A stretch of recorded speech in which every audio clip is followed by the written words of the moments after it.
Boga babaturan geus pulang-pulang deui wae ya palalawur. Kunaon deui wae atuh jiga keur bararingung kitu.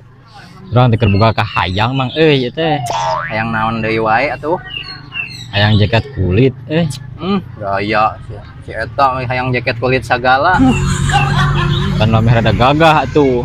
Hanya tinggal meuli we atuh jaket kulit mah loba. Teuing mang sabaraha hargana nya? Ya tergantung kulitna anu dipakena eta teh. Emang aya kulit naon wae gitu? Loba atuh, aya kulit domba. Eta kulit domba halus mah.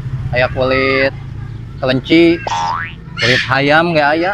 Aduh, Kulit nini oge aya. wah, halusnya euy. Oh, Ari eta kulit domba sabaraha euy? kulit domba mah mahal euy.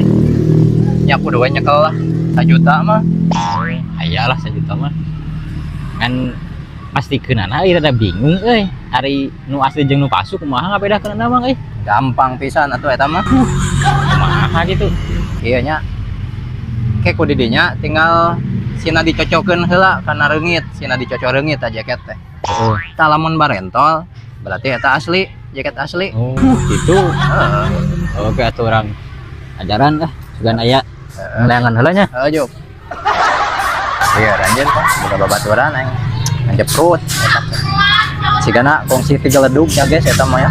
Baheulana keur leutikna.